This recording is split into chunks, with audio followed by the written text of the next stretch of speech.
Welcome back everyone. आज हमने jet stream देखना है। थोड़ा कॉम्प्लिकेटेड टॉपिक है बट इम्पॉर्टेंट है।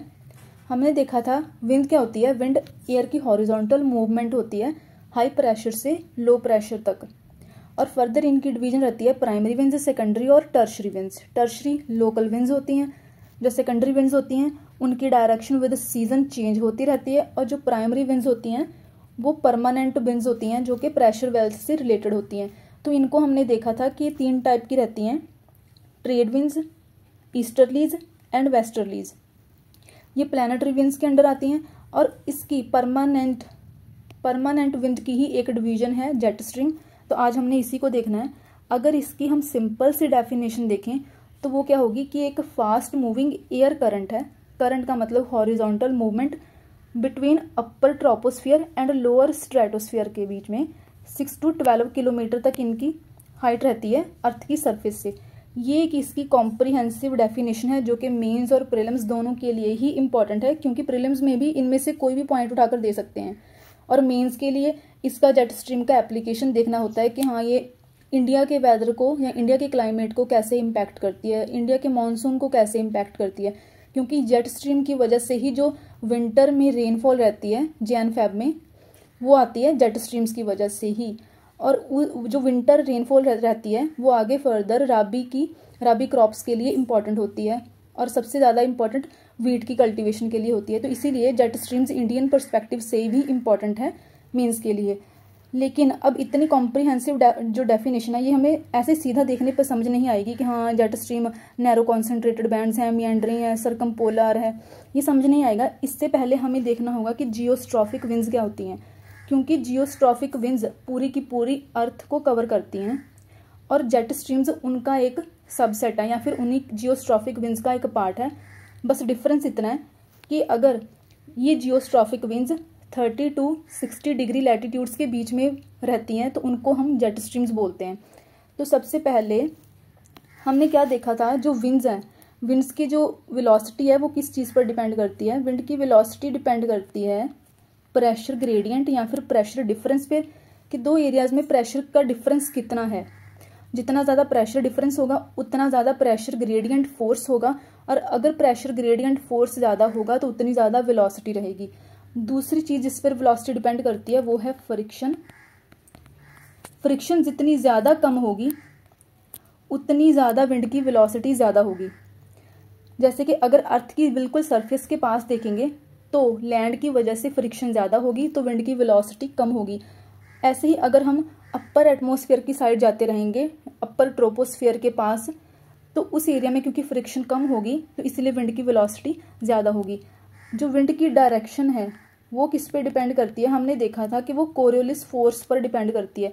अब अगर हम कोरियोलिस फोर्स का फॉर्मूला देखें तो कोरियोलिस फोर्स डायरेक्टली प्रोपोर्शनल होती है V साइन लैम्डा। ये साइन लैम्डा है लैटिट्यूडिनल एंगल, मतलब जितना ज़्यादा लैटिट्यूड का एंगल होगा कोरियोलिस फोर्स भी उतना ज़्यादा होगा, इसीलिए पोल्स पर कोरियोलिस फोर्स ज़्यादा होता है। और दूसरे डायरेक्टली प्रोपोर्शनल किसके हैं, वेलोसिटी के। तो जितनी ज़्यादा वेलोसिटी होगी उतना ही ज़्यादा कोरियोलिस फोर्स होगा, और जितना ज़्यादा कोरियोलिस फोर्स होगा, हमें क्या पता है कोरियोलिस फोर्स का काम क्या होता है, विंड को डिफ्लेक्ट करना, उसकी डायरेक्शन को चेंज करना, तो उतनी ही ज़्यादा डिफ्लेक्शन होगी। अब ये सेम कॉन्सेप्ट अप्लाई होगा जियोस्ट्रॉफिक विंड्स पर अपर ट्रोपोस्फेयर के पास। इसको हमने एक डायग्राम की हेल्प से देखना है। ये जो 3D डायग्राम है, हमारी अर्थ जो है वो ऐसा तो नहीं है कि वो एक 2D में है, 3D शेप है हमारी अर्थ की। तो अगर हम इसको देखें, ये हमारा इक्वेटर है 0 डिग्री, ये 3D फॉर्म है। 0 डिग्री ये इक्वेटर है हमारा, और ये 90 डिग्री पोल। अगर इस सेम चीज़ को ही हम अपर ट्रोपोस्फियर में देखेंगे तो ये वाला भी इक्वेटर का ही पार्ट होगा, ऊपर की साइड जो हाइट में जाएगा अपर ट्रोपोस्फियर में, और ये वाला पार्ट भी बस एटमॉस्फेयर में अगर ऊपर की साइड देखेंगे ये पोल्स का पार्ट होगा। हमें पता है कि इक्वेटर पर जो प्रेशर होता है वो बहुत लो होता है, क्योंकि इक्वेटर पर टेम्परेचर ज़्यादा रहता है। इक्वेटर पर टेम्परेचर ज़्यादा होने की वजह से प्रेशर लो है, तो एयर क्या करती है, राइज करेगी। एयर राइज कर रही है अपर या फिर अपर ट्रोपोस्फियर या फिर ट्रोपोस्फियर की साइड। अब अगर ट्रोपोस्फियर की साइड एयर राइज कर रही है तो इट मीन्स कि वो अपवर्ड प्रेशर एक्सर्ट करेगी। अगर इस एरिया में एयर प्रेशर एक्सर्ट करेगी तो यहाँ पर क्या हो जाएगा, हाई प्रेशर। सेम वे में अगर यहाँ पर हाई प्रेशर हो गया, सेम वे में हमें पता है कि पोल्स का सरफेस के पास कैसा प्रेशर होता है, हाई प्रेशर होता है। अगर हमारा हाई प्रेशर है तो एयर क्या करती है, सिंक करती है। तो इट मीन्स यहाँ से एयर प्रेशर जो होगा वो रिलीज हो जाएगा। रिलीज होने की वजह से यहाँ पर क्या होगा, लो प्रेशर एरिया क्रिएट हो जाएगा। तो इट मीन्स अगर हम सरफेस पर हमारा लो प्रेशर है इक्वेटर पर, तो अगर एटमॉस्फेयर में अपर ट्रोपोस्फेयर के पास देखें तो वहां पर हाई प्रेशर होगा। सेम वे में अगर पोल्स पर सरफेस पर लो प्रेशर है तो अपर एटमॉस्फेयर में ट्रोपोस्फेयर के पास लो प्रेशर होगा। अब हमें ये भी पता है जो विंड होती है वो हाई प्रेशर से लो प्रेशर की साइड मूव करती है। इससे पहले हमने क्या देखा था कि जो हमारा एयर सर्कुलेशन है वो कुछ सेल्स में डिवाइडेड है, एक हेडली सेल, फेरल सेल और पोलार सेल। ये हमने देखा था कि ये ट्रोपोस्फियर तक रहते हैं। ये जो एटमॉस्फेरिक सर्कुलेशन रहती है ये ट्रोपोस्फियर तक रहती है, जिसकी वजह से सेल्स की फॉर्मेशन होती है। ये क्या था, एक ट्रेडिशनल अप्रोच था। लेकिन जब जेट स्ट्रीम का पता चला तो एक न्यू लेयर का पता चला, वो थी हमारी फ्रिक्शन इफेक्ट लेयर।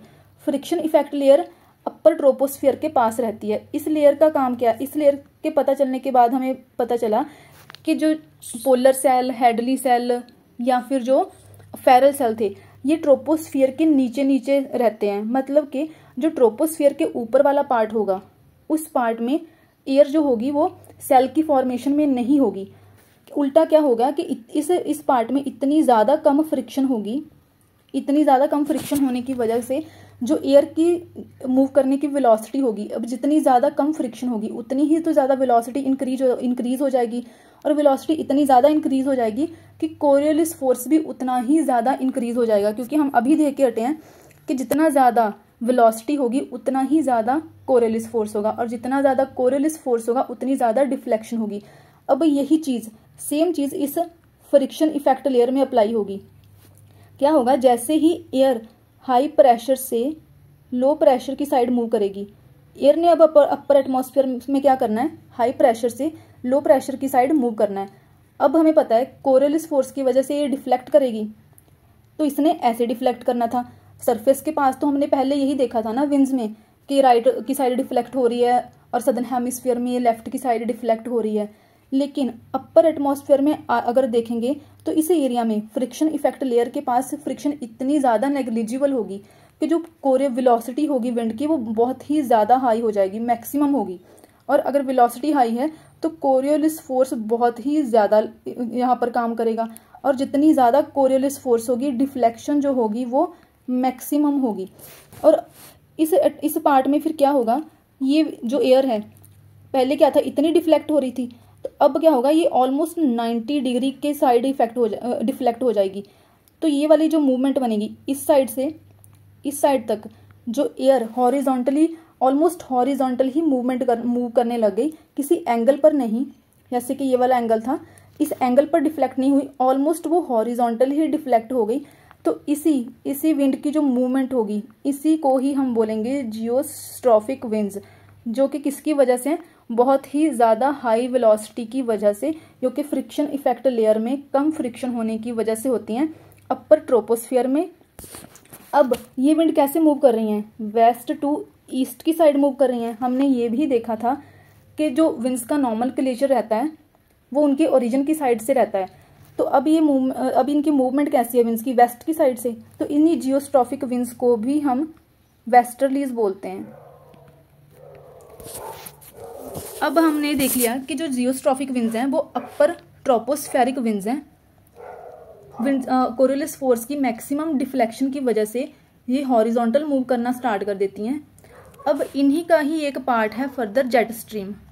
डिफरेंस बस इतना है कि जो जियोस्ट्रॉफिक विंड्स होंगी ये तो पूरी की पूरी अर्थ को कवर करेंगी। अब ट्रोपोस्फियर तो पूरी की पूरी अर्थ को ही कवर कर रहा है ना, अपर एटमॉस्फियर।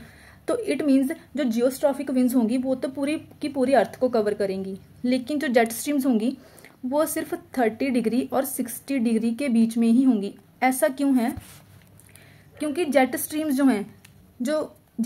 हैं ये टेम्परेचर कंट्रास्ट पर डिपेंड करेंगी।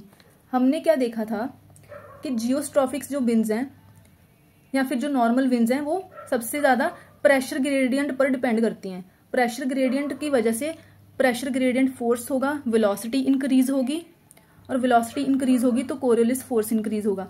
लेकिन अगर हम जेट स्ट्रीम्स की बात करें तो जेट स्ट्रीम्स के केस में क्या होता है कि ये टेम्परेचर डिफरेंस पर डिपेंड करती हैं। तो इसी वजह से ही इन दो लैटिट्यूड्स में टेम्परेचर डिफरेंस बहुत ज़्यादा होने की वजह से इन्हीं लैटिट्यूड्स पर ही जेट स्ट्रीम्स एग्जिस्ट करते हैं। जैसे कि अगर हम 0 डिग्री या फिर 30 डिग्री के बीच का लैटिट्यूड देखें, 0 डिग्री हमें पता है इक्वेटर पर तो टेम्परेचर बहुत ज़्यादा हाई रहता है, और 30 डिग्री सब ट्रॉपिकल एरिया है, इस एरिया में भी टेम्परेचर हाई रहता है। तो अगर इन दोनों का डिफरेंस देखेंगे तो बहुत ही नेग्लिजिबल होगा, है ना। तो अगर ऐसे ही हम अगर 60 डिग्री या फिर 90 डिग्री के बीच में देखें तो ये भी मॉडरेटली कोल्ड एरिया है, और ये तो पोलर एरिया है, तो दोनों ही कोल्ड एरियाज होंगे, कोल्ड लैटिट्यूड्स हैं, तो इनमें भी जो टेम्परेचर डिफरेंस होगा वो नेग्लिजिबल होगा। तो बचे कौन से लैटिट्यूड्स, 30 डिग्री टू 60 डिग्री के बीच में।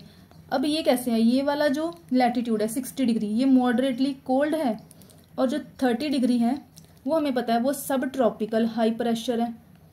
तो यहाँ पर क्या है, टेम्परेचर ज़्यादा है और 60 डिग्री के अराउंड टेम्परेचर कम है, तो इन दोनों में टेम्परेचर डिफरेंस ज़्यादा होगा। इसी टेम्परेचर डिफरेंस पर जेट स्ट्रीम्स डिपेंड करते हैं। इसी वजह से ही जो जेट स्ट्रीम्स होते हैं वो 30 टू 60 डिग्री के बीच में रहते हैं। सॉरी। अब हमने देखना है कि अब हमें ये पता चल गया कि जो जेट स्ट्रीम्स हैं वो 30 टू 60 के बीच में रहते हैं। एक चीज़ और है जेट स्ट्रीम से रिलेटेड कि 30 टू 60 के बीच में होने का मतलब क्या है। एक इस डायग्राम से हम देखेंगे, ये 30 डिग्री है और ये रहा 60 डिग्री। तो जेट स्ट्रीम्स की जो फॉर्मेशन होगी वो पोलर सेल और फेरल सेल के मार्जिन पर होगी। सेकंड कहाँ पर होगी, हेडली सेल और फेरल सेल के मार्जिन पर।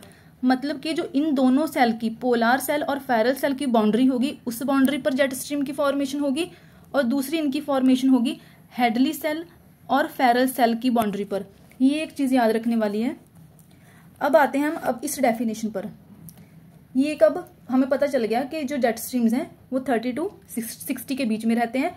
ये जियोस्ट्रॉफिक विंड्स का एक पार्ट है, हाई डिफ्लेक्शन की वजह से ये होते हैं। तो अगर ये इस कॉम्प्रिहेंसिव डेफिनेशन को देखें तो सबसे पहले इसमें क्या लिखा हुआ है कि जेट स्ट्रीम सर्कमपोलर हैं। सर्कमपोलर होने का मतलब है कि पूरी की पूरी अर्थ को, जस्ट अ सेकेंड,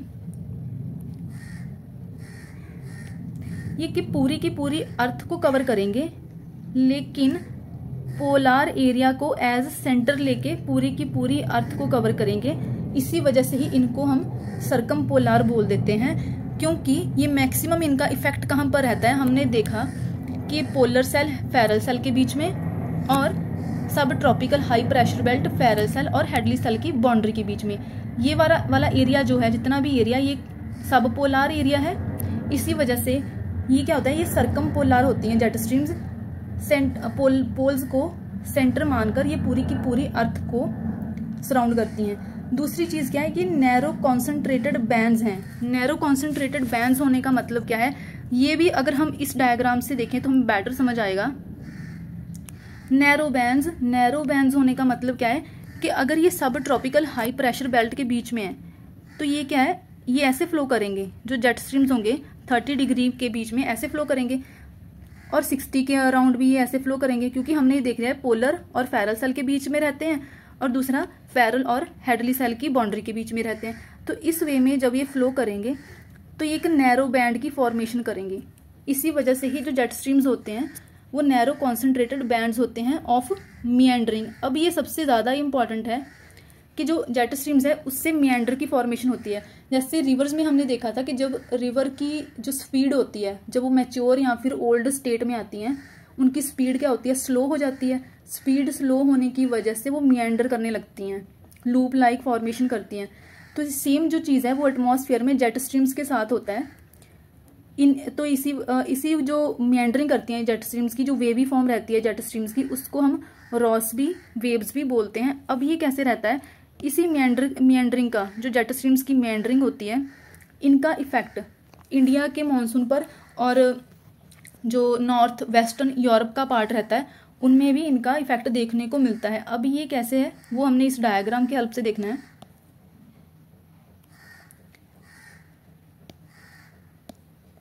जैसे कि हमने क्या देखा था, हमने देखा था कि जेट स्ट्रीम जो होती हैं वो हाई वेलोसिटी की विंड्स होती हैं। हाई वेलोसिटी होने का मतलब क्या है कि कोरियोलिस फोर्स बहुत ज़्यादा थी, प्रेशर ग्रेडियंट फोर्स जो था वो बहुत ज़्यादा था। लेकिन अगर टेम्परेचर कम हुआ, ये सिनेरियो कब था, जब टेम्परेचर जो डिफरेंस था वो बहुत ज़्यादा था, क्योंकि जेट स्ट्रीम किस पे डिपेंड कर रही थी, टेम्परेचर डिफरेंस पे। अगर टेम्परेचर डिफरेंस ज़्यादा है तो इट मीन्स प्रेशर डिफरेंस भी ज़्यादा हो गया, क्योंकि हाई प्रेशर वाले एरिया में लो, जो हाई टेम्परेचर वाला एरिया होगा उसमें लो प्रेशर बनेगा, और जो लो टेम्परेचर वाला एरिया होगा उसमें हाई प्रेशर बनेगा। तो इट मीन्स अगर टेम्परेचर डिफरेंस है तो फर्दर फिर प्रेशर डिफरेंस भी होगा, और अगर प्रेशर डिफरेंस है तो it means pressure gradient force भी है, और प्रेशर ग्रेडियंट फोर्स पर क्या डिपेंड करती है, वेलोसिटी।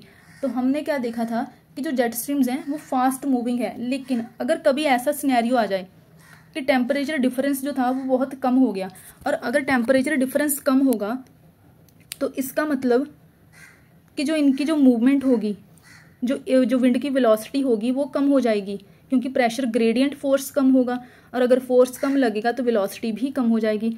तो क्या करती हैं ये, जैसे जैसे इनकी वेलोसिटी कम होती रहेगी तो ये वेव की फॉर्म में ट्रैवल करना स्टार्ट कर देंगे। जो जेट स्ट्रीम्स होंगे वो वेव की फॉर्म में ट्रैवल करना स्टार्ट कर देंगे। अब अगर हमने देखा था कि ये सब ट्रॉपिकल एरिया में होती हैं जेट स्ट्रीम्स। अगर हम एक जेट स्ट्रीम के पार्ट की बात करें, एक तो होती है वो पोलर जेट वाला और दूसरा है सब ट्रॉपिकल। अगर हम सब ट्रॉपिकल की बात करें तो जो पोलर वाला एरिया होगा ऊपर वाला, उसमें क्या होगा, उसमें टेम्परेचर कम होगा, तो मतलब कि वो वहाँ पर क्या होगा, कोल्ड एयर मास होगा, और जो ट्रॉपिकल के पास होगा वहाँ पर क्या होगा, warm air mass. It means जो नीचे वाला एरिया होगा वो क्या होगा, वार्म होगा, और ऊपर वाला क्या होगा, कोल्ड एरिया होगा। लेकिन टेम्परेचर कम होने की वजह से अगर इनकी स्पीड कम हो गई जेट स्ट्रीम की वजह से, तो ये मिएंडर करना स्टार्ट कर गई। अब मिएंडर करेंगी अगर, तो उसकी वजह से क्या होगा, जो कोल्ड वाले एरियाज होंगे, जो कोल्ड वाला एयर मास होगा वो नीचे की साइड आना स्टार्ट कर देगा, और जो एयर नीचे थी सब ट्रॉपिकल के पास थी वार्म एयर, वो ऊपर की साइड मूव करना स्टार्ट कर देगी। तो इसका इफेक्ट क्या होगा, इसका इफेक्ट ये रहेगा कि जो नीचे वाले पहले क्या थे, कोल्ड एरियाज थे, अगर वो वार्म एयर ऊपर वाले कोल्ड एरिया के पास चलेगी तो वहां पर तो पहले टेम्परेचर कम रहता था, तो इट मीन्स उन एरियाज में अब टेम्परेचर इंक्रीज होने लग जाएगा। जैसे कि नॉर्थ वेस्टर्न यूरोप में हमें देखने को मिलता है, रिसेंटली भी अभी कुछ मंथ बैक भी हमें देखने को मिला था। ऐसे फ्रांस में बहुत ज़्यादा टेम्परेचर इंक्रीज हो रहा था, इटली में बहुत ज़्यादा टेम्परेचर इंक्रीज हो रहा था। तो ये एक इनडायरेक्टली जेट स्ट्रीम का ही इम्पैक्ट होता है। क्यों, क्योंकि जो नीचे वाली वार्म एयर होती है वो कोल्ड एयर की साइड जाने लगती है मिएंडर होने की वजह से, और जो ऊपर का कोल्ड एयर मास होता है वो नीचे आने लगता है। तो कोल्ड एयर तो नीचे शिफ्ट हो गई और जो वार्म एयर थी वो ऊपर चली गई, जिसकी वजह से यूरोप वाले कुछ एरियाज गर्म होने लग जाते हैं। अब ये हमने पहले देख लिया कि अपर ट्रोपोस्फियर में होते हैं, इनकी वेलोसिटी भी ज़्यादा होती है। ये जियोस्ट्रॉफिक स्ट्रीम है क्योंकि ये जियोस्ट्रॉफिक विंड्स का ही एक पार्ट है। बाउंडेड बाय लो स्ट्रीम, इसका मतलब क्या है कि जो जेट स्ट्रीम्स हैं वो बहुत ही ज़्यादा हाई स्पीड पर मूव करती हैं। तो ऑब्वियसली अगर हम रिलेटिवली देखें, कोई अगर बहुत ही ज़्यादा हाई स्पीड में चल रहा है तो जो उसके आसपास का होगा, आसपास का एरिया वो स्लो स्पीड में लगेगा, वो या फिर वो स्लो मूविंग लगेगा। तो इसी वजह से ये बाउंडेड बाय स्लो स्पीड है। लास्ट क्या है कि ये पार्ट है अपर लेवल वेस्टर्लीज का। हमने क्या देखा था, जो जियोस्ट्रॉपिक विंड्स थी वो वेस्ट से ईस्ट मूव करती थी, जिसकी वजह से इनको वेस्टर्लीज बोलते हैं। अब जेट स्ट्रीम्स भी इन्हीं का ही पार्ट है, तो jet streams upper level westerlies हैं। एक और इम्पॉर्टेंट चीज़ हमने देखनी है जेट स्ट्रीम से रिलेटेड, वो है कि इसका वेदर पर इम्पैक्ट क्या रहता है। हमने क्या देखा था कि जेट स्ट्रीम मिएंडर करते हैं। अगर मिएंडर करते हैं, ये हमारा सरफेस है अर्थ का, और ये अपर ट्रोपोस्फियर, क्योंकि ये जेट स्ट्रीम्स अपर ट्रोपोस्फियर में होते हैं। इसका मेंडर करके जो ऊपर वाला पोर्शन होगा इसको हम बोलेंगे रिज, और जो नीचे वाला पार्ट होता है इसको ट्रफ बोलते हैं। अब हमें पता है कि जो नीचे वाला पार्ट है, जैसे ही कोई भी चीज़ नीचे को आएगी, जैसे हम स्लाइड करते हैं तो स्पीड बहुत ज़्यादा हो जाती है। स्पीड ज़्यादा है तो जो जितना एरिया ये वाला होगा, इसमें जेट स्ट्रीम की जो स्पीड होगी वो या फिर वेलोसिटी होगी वो बहुत ज़्यादा हाई होगी। अब अगर हम ऊपर की साइड जाते हैं तो हमारी खुद की स्पीड भी कम हो जाती है। तो इट मीन्स जो ये वाला एरिया होगा, इनमें जेट स्ट्रीम की जो वेलोसिटी होगी वो बहुत कम होगी। तो अगर वेलोसिटी कम है तो इट मीन्स इस एरिया में जो एयर होगी वो स्लो मूव करेगी। अगर स्लो मूव करेगी तो कुछ ना कुछ जो एयर होगी वो सिंक करना भी स्टार्ट कर देगी, क्योंकि अगर यहाँ पर एयर इकट्ठी हो रही है, जितनी स्पीड स्लो होगी तो एयर एक्यूमुलेट होगी तो वो हैवी भी तो हो जाएगी ना, तो इसकी वजह से ये सिंक करना स्टार्ट करेगी। तो यहाँ पर क्या होगा, हाई प्रेशर एरिया क्रिएट हो जाएगा, क्योंकि एयर जो होगी वो प्रेशर एक्सर्ट करेगी। अब इस जगह पर क्या था, इस जगह पर जो एयर की जो स्पीड थी वो बहुत ज़्यादा थी। अगर इस एरिया में एयर की स्पीड ज़्यादा है तो इट मीन्स वो सडनली यहाँ से पास कर जाएगी, तो यहाँ पर क्या होगा, एक वैक्यूम सा क्रिएट हो जाएगा। अगर यहाँ पर एक वैक्यूम है तो हमारी अर्थ की सरफेस से एयर राइज करना स्टार्ट कर देगी, ताकि इस वैक्यूम को फिल करा जा सके। तो इसी वजह से, क्योंकि अब यहाँ से एयर राइज कर रही है, तो हमारी अर्थ की सरफेस पर यहाँ पर लो प्रेशर एरिया क्रिएट हो जाएगा। अब इसका इम्पैक्ट हमें वेदर पर देखने को मिलता है, क्योंकि हाई प्रेशर से और लो प्रेशर से अल्टीमेटली क्या होता है, एयर की ऐसे अपवर्ड मूवमेंट हो रही है, तो इससे क्या होता है, क्लाउड्स की फॉर्मेशन होती है, और क्लाउड्स की फॉर्मेशन होगी तो प्रेसिपिटेशन होगी। इसी प्रेसिपिटेशन की वजह से इंडिया में विंटर्स में जैन फेब में रेनफॉल होती है, और जो एरिया हाई प्रेशर एरिया होगा वो एरिया रेन डेफिसिट होगा, क्योंकि क्लाउड्स बनने के लिए तो एयर जो होगी वो अपवर्ड मूवमेंट उसकी चाहिए होगी, लेकिन हाई प्रेशर होने की वजह से एयर तो सिंक कर रही है। तो जितने भी एरियाज जेट स्ट्रीम की वजह से हाई प्रेशर में होंगे वहां पर रेनफॉल कम रहेगी। इसी की वजह से ही इंडिया में हिमालयाज के अराउंड अगर देखें तो कुछ टाइम के लिए जो रिज वाला पार्ट रहता है वो हिमालय को सराउंड करता है, जिसकी वजह से उन एरियाज में रेनफॉल कम रहती है।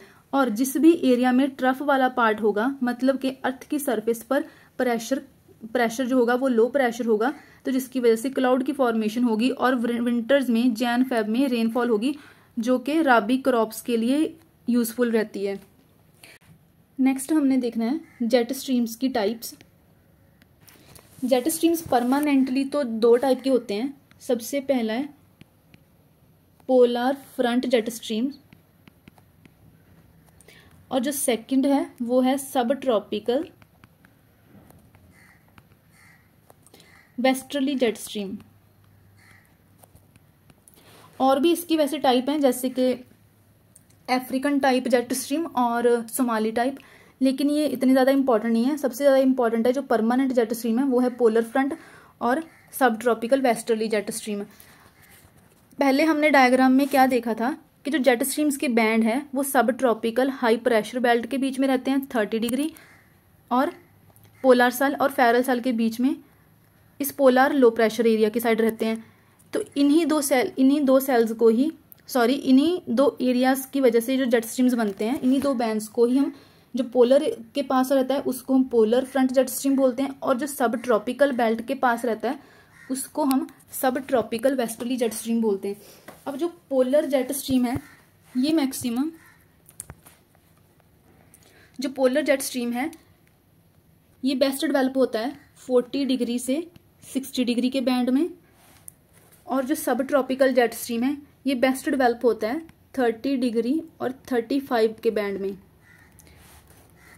जो 40 डिग्री और 60 डिग्री का jet stream, polar jet stream है, ये किसके बीच में बनेगा, पोलर कोल्ड एयर मास, क्योंकि जो पोलर एरिया की साइड से 60 डिग्री के पास से क्या आएगी, कोल्ड एयर आएगी, और दूसरी कौन सी होगी, ट्रॉपिकल वार्म एयर, जो कि सब ट्रॉपिकल एरियाज की साइड आएगी। तो कोल्ड एयर और वार्म एयर की वजह से एक टेम्परेचर डिफरेंस क्रिएट होगा। तो इस टेम्परेचर डिफरेंस की वजह से जो जेट स्ट्रीम 40 और 60 के बीच में बनेगा उसको हम पोलर फ्रंट जेट स्ट्रीम बोलेंगे। इस जेट स्ट्रीम की वजह से नॉर्थ वेस्ट यूरोप में वेदर इन्फ्लुएंस होता है। और अगर हम सब ट्रॉपिकल जेट स्ट्रीम को देखें तो सब ट्रॉपिकल जेट स्ट्रीम जो होगा 30 to 35 के बीच में होगा, मतलब कि वो सब ट्रॉपिकल जो बेल्ट होगी उसके नॉर्थ साइड बनेगा। अब इस जेट स्ट्रीम की वजह से इंडिया में विंटर्स में रेनफॉल होगी और वो राबी क्रॉप्स के लिए यूजफुल होगी, लेकिन अगर हम समर्स में देखें तो समर्स में क्योंकि टेम्परेचर डिफरेंस ज़्यादा नहीं रहेगा, टेम्परेचर डिफरेंस ज़्यादा समर में क्यों नहीं रहेगा, क्योंकि हर एक एरिया में, इस बेल्ट में हर एक एरिया में टेम्परेचर जो होगा वो हाई होगा, और अगर हर एक एरिया में टेम्परेचर हाई होगा तो टेम्परेचर का जो डिफरेंस होगा वो तो कम होगा ना।